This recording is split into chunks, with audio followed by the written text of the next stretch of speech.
Nuestro tema de hoy es la doble autoría de la Biblia.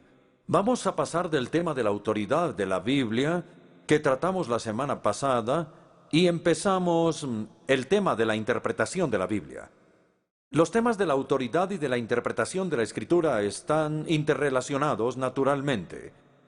Por un lado, ¿de qué sirve tener un texto con autoridad si uno no lo puede entender?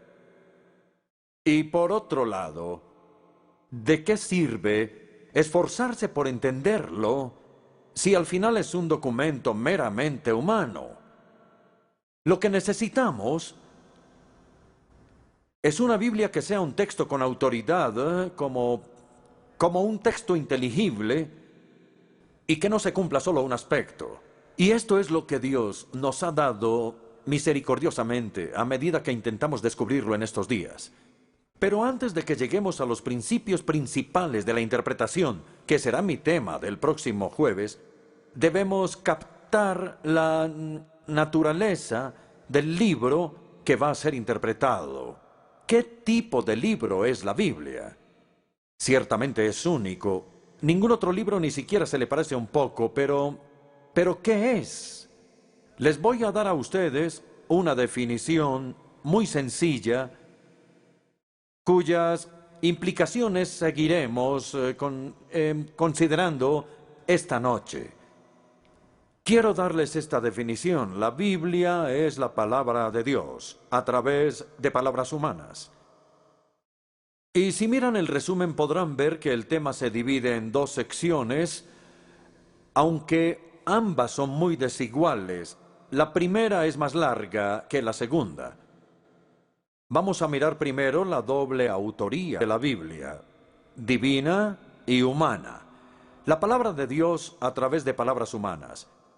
Y luego, en segundo lugar, pueden ver en la parte de abajo de la página el doble enfoque sobre la Biblia, humilde y reverente, porque es la palabra de Dios, pero cuidadoso y estudioso, porque se trata de palabras humanas.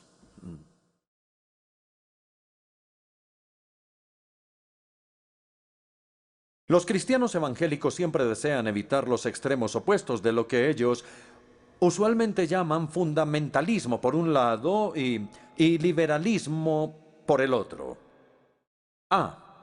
Los que se llaman fundamentalistas declaran que la Biblia es la palabra de Dios y punto final. El hecho de que autores humanos hayan estado involucrados es irrelevante para ellos porque creen que los autores humanos jugaron un papel pasivo, inactivo, y que se les habían suspendido sus facultades durante el proceso de inspiración.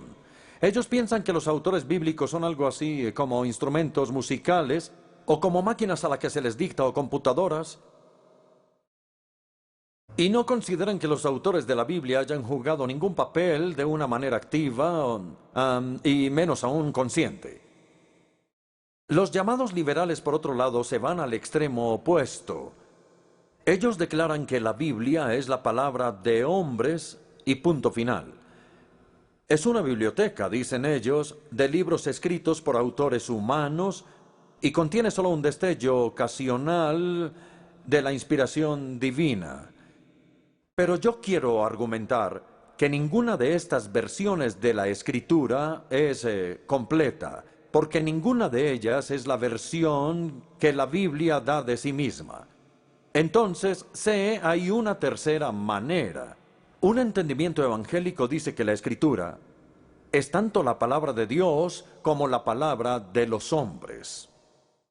O mejor, es la palabra de Dios a través de las palabras de los hombres. Permítanme darles uno o dos ejemplos. Pensemos en la ley, en el Pentateuco, los primeros 5 libros de la Biblia. Algunas veces son llamados en la Escritura la ley de Moisés, pero también de vez en cuando son llamados la ley del Señor o la ley de Dios. Entonces, ¿es la ley de Moisés o es la ley de Dios? La respuesta es ambas.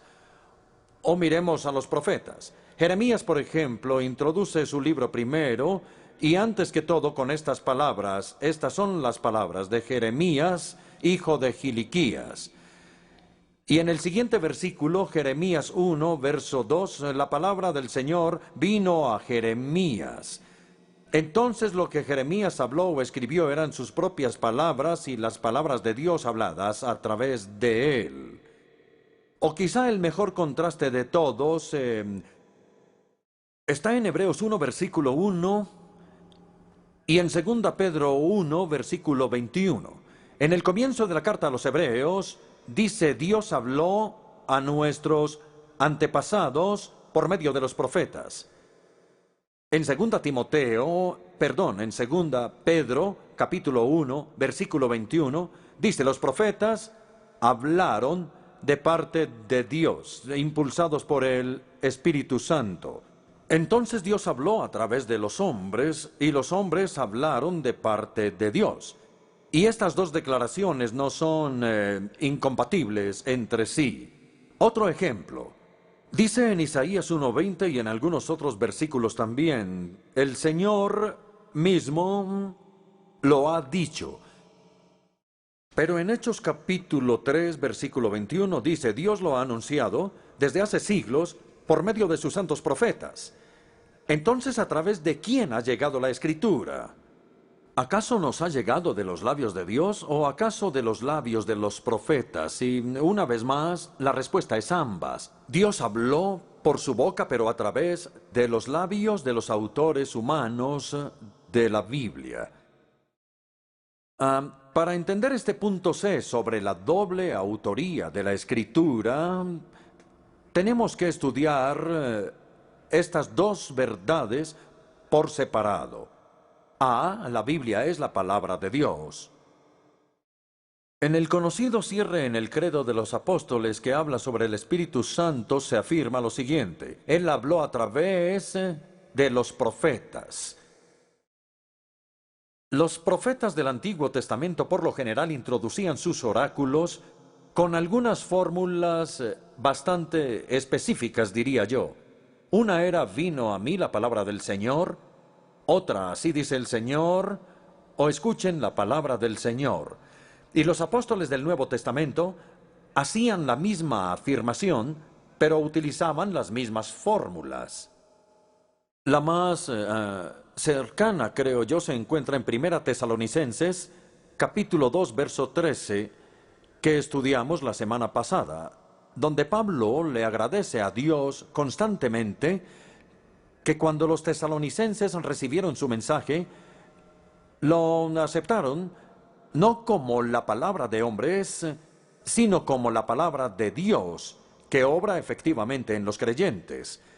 Este es un apóstol de Jesucristo que afirma que Él es portador de la palabra de Dios. Es lo que Pablo afirma. La declaración clásica de la obra del Espíritu Santo en la obra de la inspiración de la Biblia se encuentra en 2 Timoteo, capítulo 3, versículo 16. Y dicho sea de paso, si quieren profundizar de alguna manera en este punto, les recomendaría un excelente libro que tiene el título de La autoridad e inspiración de la Biblia, escrito por el famoso B.B. Warfield, del Seminario Teológico de Princeton. Si mal no recuerdo, tiene un capítulo completo sobre 2 Timoteo 3:16 y sobre el significado de la palabra griega que se utiliza allí. La Nueva Versión Internacional traduce 2 Timoteo 3:16 con 4 palabras y es inspirada por Dios.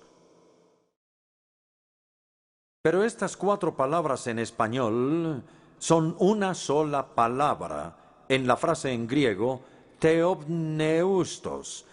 Theos es la palabra en griego que quiere decir Dios y neustos quiere decir aliento. Neuma es la palabra en griego para el aliento o espíritu.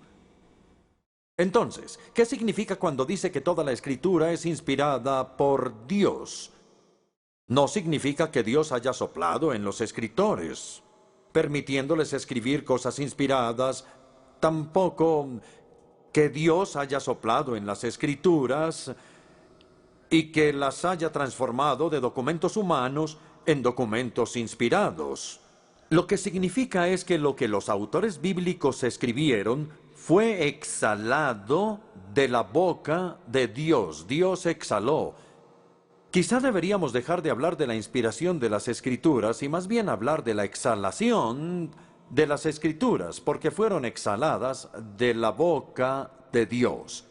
Esta referencia al aliento de Dios es congruente con otras referencias a la boca de Dios, a ella, a la palabra de Dios, porque el lenguaje humano es un aliento que transmite palabras por nuestras bocas. Esas palabras están relacionadas con el lenguaje y no es algo literal, por supuesto. Como Dios es espíritu, como el mismo Jesús lo dijo, no tiene cuerpo. Y como no tiene cuerpo, no tiene boca o aliento. Pero cuando los autores bíblicos se refieren a la revelación divina, con frecuencia utilizan el modelo del lenguaje humano. Dios habló a su pueblo. El lenguaje es la comunicación de nuestros pensamientos en palabras que salen de nuestra boca a través del aliento. Una de las mejores descripciones de esto en la Biblia se encuentra en Isaías 55. Isaías 55, versículo 8, Dios dice, porque mis pensamientos no son los de ustedes, ni sus caminos son los míos, afirma el Señor. Versículo 9, mis caminos y mis pensamientos son más altos que los de ustedes y más altos que los cielos sobre la tierra. En otras palabras, nuestras mentes no pueden acceder a la mente de Dios. Sus pensamientos son mucho más altos que nuestros pensamientos, como los cielos están más altos que la tierra, que quiere decir una infinidad. Entonces es imposible para nuestras pequeñas mentes finitas escalar hasta la mente infinita de Dios. Es imposible para nuestras pequeñas mentes penetrar la mente de Dios. No hay escalera por la que podamos llegar hasta la mente de Dios. Si Dios hubiera callado, no habríamos podido saber lo que estaba pasando por su mente. De hecho, ni siquiera podemos leer los pensamientos ajenos. Si yo me parara aquí en el púlpito en silencio, ¿ustedes creen que podrían adivinar lo que yo estoy pensando? Inténtenlo. ¿Tienen idea de lo que yo pensaba? Pues les diré, estaba subiendo por el campanario de All Souls afuera. Pero ustedes no tenían ni la menor idea de qué estaba pensando, ¿verdad? Porque estaba callado. Pero en este momento ustedes saben exactamente lo que estoy diciendo porque estoy hablando. Y al hablar, estoy poniendo los pensamientos de mi mente en las palabras de mi boca. Las palabras de nuestra boca comunican nuestros pensamientos, lo que tenemos en mente. Es así como nunca sabríamos lo que hay en la mente de Dios si Él hubiera callado. Pero la buena noticia es que Dios no se quedó callado. Él ha tomado la iniciativa de hablarnos y revelarnos sus pensamientos. Entonces voy a volver por un momento a Isaías 55, versículos 10 y 11. Quiero que observen otra vez la referencia a los cielos y la tierra en esta analogía de la altura y la profundidad. Así como la lluvia y la nieve descienden del cielo y no vuelven allá sin regar antes la tierra, para hacerla fecundar y germinar, para que dé semilla al que siembra y pan al que come, así dice Dios, es también la palabra que sale de mi boca y no volverá a mí vacía, sino que hará lo que yo deseo y cumplirá así con mis propósitos. Creo que mientras leí estos dos versículos, ustedes observaron que había dos referencias a los cielos y la tierra. La primera en el versículo 9 que dice, así como los cielos son más altos que la tierra, mis caminos son más altos que los de ustedes. Los pensamientos de Dios son más altos que los nuestros, como los cielos están más altos que la tierra. Y el segundo ejemplo está en el versículo 10, así como la lluvia y la nieve descienden del cielo y no vuelven allá sin regar antes la tierra. Miren que es la misma idea de que la palabra de Dios baja y cumple su propósito. Entonces la Escritura está inspirada por Dios. porque Dios ha hablado y ha comunicado sus pensamientos en sus palabras por su boca y a través de su aliento.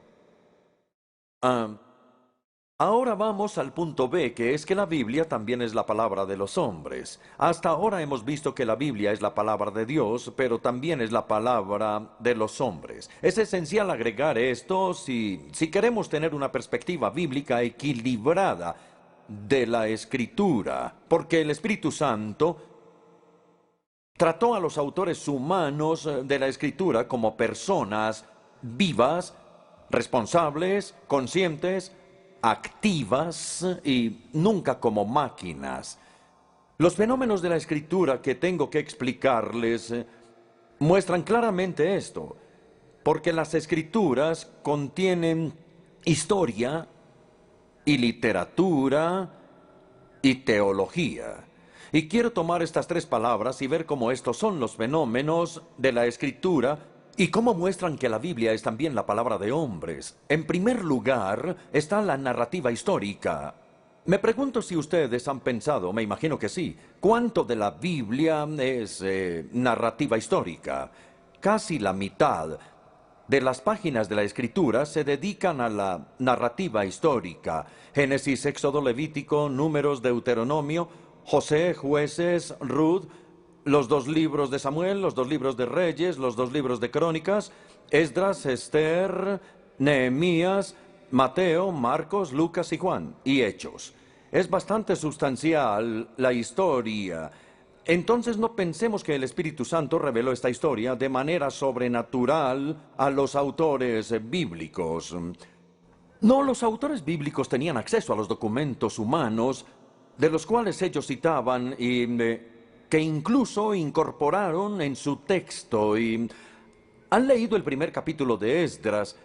Contiene el edicto que el conquistador persa Ciro emitió para permitirles a los judíos regresar a la tierra prometida. Este era el edicto de un rey pagano, pero Esdras lo toma y lo incorpora en su libro. Lucas es otro ejemplo. Lucas nos dice en el prefacio, en los primeros 4 versículos de su Evangelio, donde él explica su método, él cuenta sobre la cuidadosa investigación de la cual, o mejor, en la cual él participó. Escuchen a Lucas. Yo también he investigado todo esto con esmero, desde su origen. Entonces ahí no hay pasividad, porque él era un investigador esmerado e investigaba los datos. Los autores de la Biblia tenían un papel activo al escribir. La inspiración divina no era incompatible con la investigación humana. Sin lugar a dudas, el Espíritu Santo dirigía a los autores bíblicos en las investigaciones históricas, pero su inspiración no hizo que la investigación fuera innecesaria. Eso en cuanto a la narrativa histórica. Vamos a pasar en segundo lugar a la forma literaria. Bien, si la inspiración hubiera sido un proceso mecánico, donde el Espíritu Santo les hubiera dictado a los autores bíblicos, uno esperaría encontrar una uniformidad de estilo literario, incluso un estilo y un lenguaje distintivos del Espíritu Santo. Si era que él estaba dictando lo que quería decir, uno hubiera esperado que el estilo hubiera sido el mismo. Por el contrario, lo que encontramos en la Biblia es una extraordinaria diversidad literaria y, por ejemplo, tiene géneros literarios diversos, es decir, tipos diferentes de literatura. La narrativa que hemos visto, códigos legales, poesía, prosa, parábolas, salmos, proverbios, literatura de sabiduría, cartas, evangelios y apocalipsis. Una amplia variedad de tipos de literatura. También la Biblia incluye estilos diferentes. Algunos autores, incluyendo a Lucas, dicho sea de paso, escriben en un griego muy elegante y pulido. Lucas conocía mejor el griego que otros autores del Nuevo Testamento porque otros escriben en un estilo muy popular, incluso no con muy buena gramática. El libro de Apocalipsis, si en algún momento pueden profundizar en el griego, está lleno de figuras gramaticales.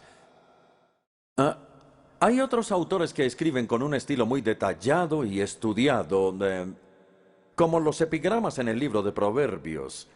El autor de estos epigramas debió de haber pasado mucho tiempo para ponerlos en la forma adecuada, así que gastó tiempo en el estilo literario. Y la Biblia también contiene un vocabulario literario. Algunos autores tienen palabras y frases preferidas que usan todo el tiempo. Algunos eruditos listan las palabras que están presentes o ausentes en un texto de literatura para establecer la autoría. Entonces, estas características literarias como el género, estilo y lenguaje no desaparecieron con el proceso de la inspiración. Ese es el punto que estoy tratando de sustentar. Cada autor bíblico tenía su propio estilo y su propio vocabulario.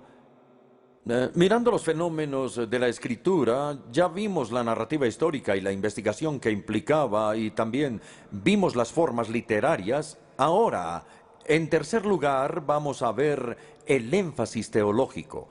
En esta biblioteca que llamamos la Biblia, hay una gran variedad de énfasis teológico. Por ejemplo, no es casualidad que en el Antiguo Testamento Amós sea el profeta de la justicia de Dios, el profeta del amor de Dios sea Oseas, Isaías sea el profeta de la soberanía de Dios, y en el Nuevo Testamento no es casualidad que Pablo sea el apóstol de la gracia y la fe, que Santiago sea el apóstol de las obras, que Juan sea el apóstol del amor, y que Pedro sea el apóstol de la esperanza y del sufrimiento. Entonces el Espíritu Santo, como pueden ver ustedes, no suprime la personalidad de los autores bíblicos, ni deja por fuera, para nada, su estilo literario. Por el contrario, el Espíritu Santo prepara y le da forma a los autores bíblicos. Su herencia genética, su temperamento y su personalidad, su trasfondo, su crianza y sus experiencias. Entonces, Él le da forma a los autores bíblicos de manera que transmite a través de cada uno de ellos una verdad apropiada y única. Por ejemplo, Dios le enseñó a su pueblo sobre su propio amor fiel, el amor del compromiso, con el pacto que Él había hecho con ellos, y les enseñó sobre este amor fiel a través del matrimonio roto de Oseas. Él tomó la experiencia de Oseas y la utilizó para transmitir la grandeza de su amor. Y por ejemplo, Dios enseñó sobre la universalidad del Evangelio, que la idea es que llegue a todas las personas de todos los lugares a través de los horizontes globales de Lucas. No es casualidad porque Lucas es el único autor gentil en el Nuevo Testamento, y es comprensible que él hubiera escrito sobre la universalidad del Evangelio. No sé si ustedes saben esto, es algo divertido. De los 4 autores de los Evangelios, Mateo, Marcos y Juan, se refieren al mar de Galilea, pero Lucas se refiere a él como el lago de Galilea, porque él había viajado por el Mediterráneo. Y en su perspectiva, Galilea no era un mar para nada, era solo una pequeña laguna, un lago. Ese es un ejemplo de cómo el Espíritu Santo utilizaba la experiencia particular y los fenómenos de los autores bíblicos para transmitir a través de cada uno una verdad apropiada y única. La búsqueda cuidadosa de la investigación histórica, las diversas formas literarias, el énfasis teológico único, todos estos puntos demuestran que los autores bíblicos inspirados no eran tratados como máquinas, sino respetados como personas en posesión completa de sus facultades. Ahora vamos en el resumen al punto C, que dice que la Biblia es divina y humana. Es una unión del punto A y el punto B. Debemos mantener juntas la autoridad divina y humana de la Escritura e insistir en cada una, sin contradecir jamás a la otra. Y no siempre es fácil hacerlo, mantener el equilibrio. Pero por otro lado, la Biblia es la palabra de Dios porque Dios habló a través de los autores humanos para determinar lo que Él quería decir, pero no para violar, ni mucho menos suprimir la personalidad de los autores humanos. Por otro lado, la Biblia es la palabra de hombres. Los hombres hablaron de parte de Dios, de manera que podían utilizar sus facultades humanas libremente, pero no podían distorsionar el mensaje divino que se daba a través de ellos. Entonces Dios habló su palabra a través de las palabras de ellos, de modo que las palabras de ellos eran simultáneamente las palabras de Dios, y como resultado lo que ellos dijeron es lo que Dios dijo. No podemos decir que una combinación así sea algo imposible. Varios escritores, tanto antiguos como modernos, tanto católicos como protestantes, han sacado una analogía entre la autoría divina y humana de la Escritura y la naturaleza divina y humana de Cristo. Claro está que ninguna analogía es perfecta. Y en este caso la imperfección es evidente porque la Biblia no tiene una deidad intrínseca como Cristo sí la tiene. Sin embargo, siempre me ha parecido una analogía útil porque tanto en Cristo por un lado como en la Escritura por el otro hay una combinación de lo divino y de lo humano que hay que afirmar estas dos naturalezas sin negar la otra e intentar perseverar en cada una sin sacrificar a la otra. Por lo tanto, Jesús es Dios y Jesús es hombre. No podemos afirmar su deidad de manera que neguemos su humanidad, ni podemos afirmar su humanidad de tal manera que neguemos su deidad. De modo similar, la Biblia es la palabra de Dios, la palabra de los hombres, y no podemos afirmar tanto su origen divino que neguemos la actividad libre que tenían los autores humanos. Pero tampoco podemos afirmar su cooperación activa de forma que neguemos que a través de ellos Dios habló su palabra. Decir que Jesús es el Hijo de Dios y punto final es verdad, pero es una verdad a medias y peligrosa. Incluso se puede convertir en la herejía del docetismo. La herejía del docetismo afirma que Dios fingió ser humano, pero que en la encarnación realmente no se convirtió en humano, sino que solo parecía ser humano. Entonces podríamos ser culpables de la herejía del docetismo a menos que agreguemos que Jesús era el Hijo del Hombre tanto como el Hijo de Dios. Y decir que la Biblia es la palabra de Dios y punto final es verdad, pero es una verdad a medias y peligrosa. Podría convertirse en la herejía del fundamentalismo, a menos que agreguemos que Dios habló a través de las palabras de los hombres. Entonces los cristianos no conciben la Biblia como los musulmanes conciben el Corán. Ellos creen que el Corán lo dictó Alá y que lo dictó a través del ángel Gabriel en árabe, y que Mahoma lo único que tuvo que hacer fue copiar el dictado. Nosotros no creemos que la Biblia sea así, y tampoco concebimos la Biblia como los mormones conciben el libro del Mormón, inscrito en palabras de oro y descubierto completo y listo por Joseph Smith. Nosotros creemos que la Biblia es tanto la palabra de Dios como la palabra de los hombres. Y por un lado, Dios habló su palabra a través de los hombres, y por otro, los hombres hablaron de parte de Dios. Ambas proposiciones son verdaderas y ninguna contradice a la otra. Pido disculpas porque he repetido esto muchas veces, pero es bueno que quede bien grabado en nuestras mentes. Todo esto es la primera parte de nuestro estudio de hoy sobre la doble autoría de la Escritura, pero ahora vamos a terminar el resto del tiempo hablando del doble enfoque hacia la Escritura. La doble autoría exige un doble enfoque, porque debido al tipo de libro que es la Biblia, que tiene autoría divina y humana, debemos acercarnos a la Biblia en dos maneras diferentes, pero complementarias. Como la Biblia es la palabra de Dios, debemos leerla de una forma como no leemos ningún otro libro. La leemos de rodillas, con una disposición humilde, reverente, en oración y sometida. Pero como la Biblia también es la palabra de hombres, debemos leerla como leemos cualquier otro libro, dándole una atención detallada y cuidadosa, con una disposición seria, estudiosa y diligente. Quiero profundizar en estos dos aspectos en el orden contrario, porque el segundo enfoque es el que nosotros como evangélicos tendemos a descuidar. Vamos a mirar como punto A el enfoque del estudio.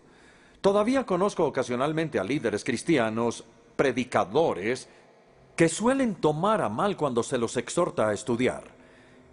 Ellos piensan que es incompatible con la unción del Espíritu Santo. Ellos se imaginan que si en realidad confían en el Espíritu Santo, estudiar va a ser algo superfluo. Algunos incluso citan a Jesús en su palabra cuando dice: no se afanen por lo que van a decir o a hablar, porque en esta hora se les dará lo que han de decir. El Espíritu Santo les dirá, etc. Pero el contexto de esta preciosa promesa de Jesús es el tribunal y no la iglesia. Es una promesa hecha al prisionero en el tribunal y no al predicador en el púlpito. Entonces consideremos algunos personajes que nos exhortan a estudiar, a tomar nuestros estudios más seriamente. Primero, Calvino. Nadie será nunca un buen ministro de la palabra de Dios a menos que primero sea un erudito, es decir, un estudiante. El gran Spurgeon, predicador bautista de finales del siglo XIX, aquel que ya no siembra, dice él, en el estudio, no cosechará en el púlpito. El obispo Phillips Brooks, líder americano, también más o menos en la misma época, a finales del siglo XIX, dice: aprendan a estudiar por el bien de la verdad. Entonces sus sermones serán como salir por una fuente y no como bombear una bomba. Martin Lloyd Jones, quien fue mayormente conocido en la década del 50 y del 60 en Londres, dice: siempre encontrarán que los hombres a quienes Dios ha usado notablemente han sido aquellos que han estudiado más, aquellos que han conocido la Escritura mejor y que le han dado tiempo a la preparación. El último ejemplo es Billy Graham, en Londres en 1979, cuando se dirigía a una gran multitud de ministros en Central Hall, Westminster. Si volviera a vivir mi ministerio otra vez, dice, haría 2 cambios. En ese momento el ambiente estaba eléctrico. El evangelista más conocido del mundo necesitaba hacer cambios en su ministerio. Sí, dijo, he predicado demasiado y he estudiado muy poco, y si pudiera hacer cambios, estudiaría 3 veces más de lo que he hecho. Y en segundo lugar, le daría más tiempo a la oración.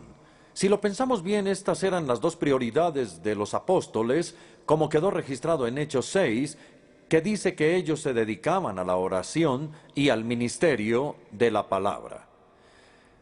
Entonces ese es el enfoque del estudio. Ahora ve el enfoque de la humildad. Como la Biblia es la palabra de Dios, debemos acercarnos a ella como no nos acercamos a ningún otro libro. Nos arrodillamos ante el libro abierto, no porque adoremos la Biblia. Los evangélicos no son biólogos adoradores de la Biblia, sino porque adoramos al Dios de la Biblia y nos postramos ante Él en total humildad. Necesitamos una combinación de ambos. Creemos que el Espíritu Santo, que es el autor divino de la Escritura, es también a la vez el intérprete divino. También recordamos las palabras de Jesús que dijo que Dios se esconde de los sabios e inteligentes y se revela a los niños a quienes se acerca con humildad. Entonces, nos humillamos ante Él, nos sentamos a sus pies como María en Betania y escuchamos su palabra. Le pedimos al Espíritu Santo que ilumine nuestra mente que está oscurecida para romper los prejuicios y las defensas culturales. No solo aplicamos nuestras mentes en forma exclusiva al estudio del texto, sino que oramos por la luz y por el entendimiento. Eso me lleva a la conclusión de esta noche. Estos son los enfoques complementarios sobre la Escritura. Así como para tener una comprensión verdadera y equilibrada de la naturaleza de la Escritura, debemos combinar sus elementos divino y humano. Así también para tener un enfoque verdadero y equilibrado de la Escritura, debemos combinar el estudio y la oración. Pero algunos cristianos son buenos estudiantes, y gracias a Dios. Solo basta con mirar los escritorios de sus estudios. Están llenos de concordancias, comentarios y el resto. Diccionarios y libros de referencia. Son muy buenos estudiantes, pero muchos de ellos no oran mucho. Y hay otras personas que cometen el error contrario. Son grandes personas de oración, como Santiago, el obispo o líder de la iglesia de Jerusalén, de quien Hegesipo dijo que oraba tanto que sus rodillas se volvieron tan duras como las de un camello. Bueno, no es que yo esté recomendando esto, no. Pero estas que son grandes personas de oración no siempre estudian tanto como debieran hacerlo. Entonces debemos combinar los dos. Y para cerrar, quiero compartir con ustedes dos textos bíblicos que expresan esto, uno en el Antiguo Testamento y el otro en el Nuevo Testamento. El ejemplo del Antiguo Testamento está en el libro de Daniel, capítulo 10, versículo 12, cuando dice, un mensajero celestial le dice, Daniel, no tengas miedo. Tu petición fue escuchada desde el primer día en que te propusiste ganar entendimiento y humillarte ante tu Dios. Eso fue lo que le dijo. ¿Sí ven la combinación? Proponerse ganar entendimiento y humillarse ante Dios. El ejemplo del Nuevo Testamento equivalente al pasaje de Daniel es 2 Timoteo 2, versículo 7, donde el apóstol le dice a Timoteo, reflexiona en lo que te digo, medita, piensa muy bien en ello y verás que el Señor te dará una mayor comprensión de todo esto.